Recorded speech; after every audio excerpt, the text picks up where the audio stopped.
बेंगलोर से सिर्फ 72 किलोमीटर की दूरी पर कर्नाटका में स्थित है ये कैलासगिरी पर्वत, जो अपने ऐतिहासिक और पौराणिक महत्व के लिए प्रसिद्ध है और साथ ही इसका नाम महाभारत के पांडवों के वनवास काल से भी जुड़ा हुआ है।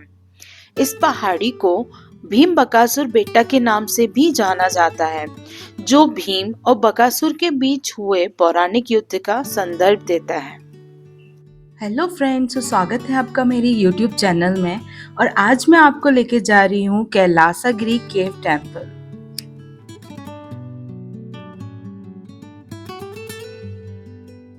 तो कैलासगिरी की हमारी जर्नी स्टार्ट होती है बेंगलोर से। हम जा रहे हैं बेंगलोर से बाय रोड। बेंगलोर से कैलासगिरी की दूरी करीब 70 से 72 किलोमीटर है और टाइम लगभग 2 से 2.5 घंटे लगता है। तो आज की वीडियो में हम देखेंगे कि कैलासगिरी तक का हमारा रूट कैसा होने वाला है, रास्ते में फूड ऑप्शंस क्या क्या अवेलेबल हैं और रास्ते में हम सीनिक व्यू भी एंजॉय करने वाले हैं। तो वीडियो को ज़रा भी स्किप मत करिएगा। और हाँ, अगर आपने अब तक मेरे चैनल को सब्सक्राइब नहीं किया है तो प्लीज़ मेरे चैनल को सब्सक्राइब कर दीजिएगा। कैलासगिरी केव टेम्पल कर्नाटका के चिंतामणि डिस्ट्रिक्ट में आता है और यहाँ जाने के लिए आपको टूवर्ड्स होसकोटे होते हुए जाना होगा। फिर होसकोटे से लेफ्ट लेना होता है चिंतामणि रोड के लिए। होसकोटे पहुंचते ही हमें मिल जाता है हमारा पहला टोल, जो कि है national highway authority of India का। और यहाँ पे हमारा जो चार्ज है वो लगा था राउंड ट्रिप का 50 रुपीज। और साथ ही मैंने इसकी सारी डिटेल मेंशन कर दी है, तो आप यहाँ से चेक कर सकती हैं कि आप जिस भी व्हीकल से जा रहे हैं उसका टोल कितना लगेगा। कैलासगिरी तक की जो रोड है वो बहुत ही सुंदर है और बहुत ही स्मूथ है और चारों तरफ आप देख सकती हैं कि आपको हरियाली ही हरियाली देखने को मिलेगी। और साथ ही रास्ते में आपको जो पेट्रोल पंप के ऑप्शंस हैं वो भी काफी ज्यादा मिल जाएंगे। रास्ते में आपको फूड ऑप्शंस बहुत सारे मिल जाएंगे। अगर आप वेज हैं तो आपको उडुपी के बहुत सारे आउटलेट्स मिल जाएंगे और साथ ही आपको बहुत सारे कैफ़ेज़, मैकडी के भी ऑप्शंस मिल जाएंगे। और इसके साथ ही आपको फ्रेश फ्रूट्स, वेजिटेबल्स भी मिल जाएंगे जो कि आप इंजॉय कर सकते हैं। और बस आगे जाते ही हमें मिलता है हमारा सेकंड टोल, जो कि है Karnataka road development corporation limited state highway 82 का। और यहाँ पे हमारे राउंड ट्रिप के जो चार्ज कटे थे वो थे 65 रुपीज़। और तो टोटल जर्नी में आपको 2 टोल मिलते हैं, एक नेशनल हाईवे का, एक स्टेट हाईवे का। नेशनल हाईवे का राउंड ट्रिप का आपको कटता है 50 रुपीज़ एंड ये पड़ता है आपका 65 रुपीज़। तो टोटल ऐसे आपके 115 रुपीज़ टोटल टोल टैक्स कटता है पूरी जर्नी में। तो यहाँ से देखिए, अभी हमें जो कैलासगिरी है वो दिखा रहा है 18 किलोमीटर 26 मिनट की दूरी पे। लेकिन जो कैलासगिरी का हमें जो पहाड़ है वो यहाँ से ही दिखना स्टार्ट हो जाता है और ये व्यू आप देखिए कितना ज़्यादा सुंदर है। सो चिंतामणि में एंट्री करते ही आपको देखने मिलता है ये गेट, जो कि थात्या केव की तरफ जाता है, जहाँ महान कवि और संत कैवारा नारायण थात्या, और जिन्हें नारायण अप्पा भी कहा जाता है, उनकी केव और टेम्पल है, जहाँ हम बाद में जाने वाले हैं। और पहले हम कवर करेंगे कैलासगिरी केव्स।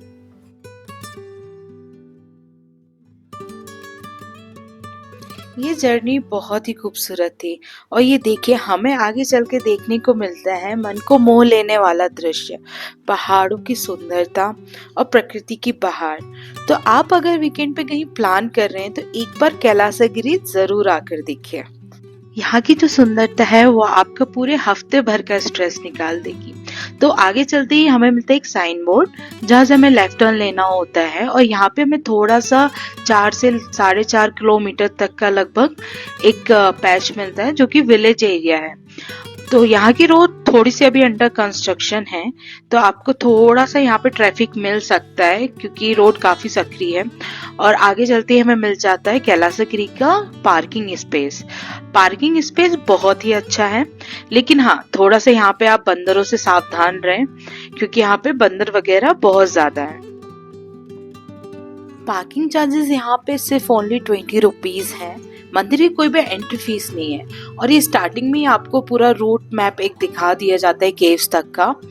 तो यहाँ से आपको लगभग 200 मीटर की ट्रैकिंग करके केव्स तक जाना होता है।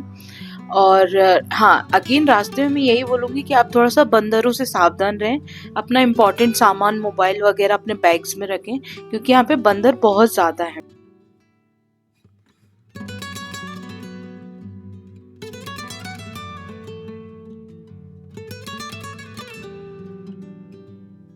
अच्छा, ऊपर जाकर में एक पार्किंग स्पेस है, तो यहाँ तक भी आप अपने व्हीकल्स को ला सकते हैं। इसके लिए आपको कुछ एक्स्ट्रा पे करना होता है, लाइक 100 रुपीज़।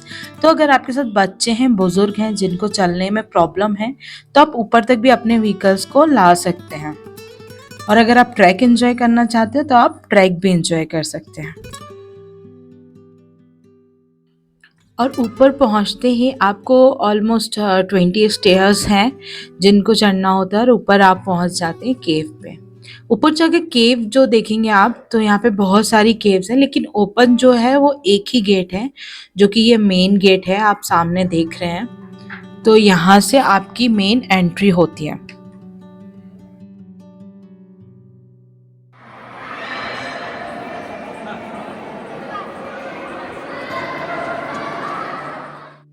गुफा में प्रवेश करते ही आपको एक सकारात्मक ऊर्जा का अनुभव होता है।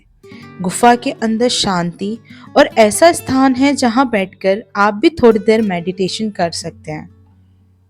और प्रवेश के साथ ही जस्ट सामने आपको देखने मिलती है ये स्वामी गिरजा कल्याणा की मूर्ति, जो कि इस गुफा की एक मुख्य आकर्षण का केंद्र है। और इस हॉल का नाम भी इनके नाम पर ही गिरजा कल्याणा हॉल है। की गुफाओं में कई इंटीग्रेट कार्विंग्स एंड स्कल्पचर्स देखने को मिलते हैं और इन गुफाओं में आप बैठकर कुछ देर मेडिटेशन और ध्यान कर सकते हैं। कैलासगिरी की ये सारी गुफाएं ही मानव निर्मित हैं। 1994 में श्री चौड़ा रेड्डी, जो उस समय के विधायक और मंत्री थे, उन्होंने एक सुंदर स्वप्न से प्रेरित होकर इस भव्य पहाड़ी पर मंदिर का निर्माण शुरू किया था। मंदिर को तलहटी में लगभग 20,000 वर्ग फुट की परस्पर जुड़ी गुफाओं को सफलतापूर्वक तराश कर बनाया है, जिससे यह ऐतिहासिक अजंता और एलोरा गुफाओं के बाद सबसे बड़ा मानव निर्मित गुफा मंदिर परिसर बन गया है। मंदिर में सबसे पहले हमें दर्शन होते हैं वल्लभ गणपति जी के, जिनकी स्थापना 1995 में की गई थी।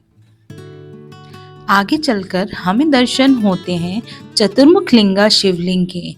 यह मंदिर शिव जी के स्वरूप को समर्पित है और इस मंदिर की स्थापना और प्राण प्रतिष्ठा 1996 में हुई थी।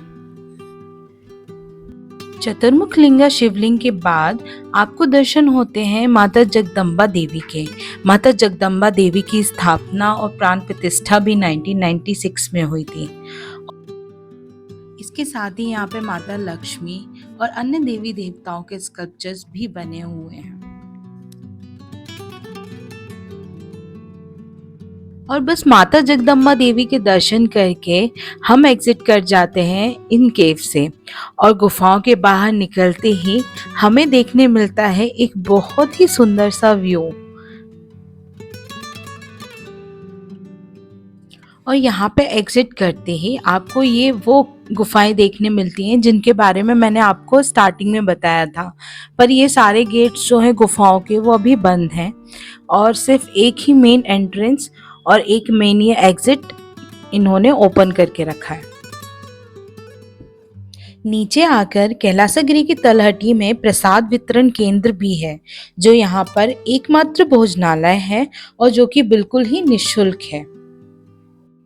यहाँ पर भगवान शिव जी को समर्पित 64 आकाश शिवलिंग कार्व्ड स्टैच्यूज भी बनाए जा रहे हैं, जो कि वर्ल्ड में सिर्फ कुछ ही मंदिरों में है। कैलासगिरी टेम्पल से नीचे उतरते ही लगभग 100 मीटर की दूरी पर है ये अंबा देवी रिजर्वायर, जो कि वहाँ पर एक पिकनिक स्पॉट भी है। और जब आप ये यहाँ पर ऊपर जाते हैं तो यहाँ से आपको पूरी पहाड़ी देखने को मिलती है और आपको एक बहुत ही सीनिक ब्यूटी भी देखने को मिलती है। तो अगर आप यहाँ पे जा रहे हैं तो इस पॉइंट को ज़रूर कवर करें।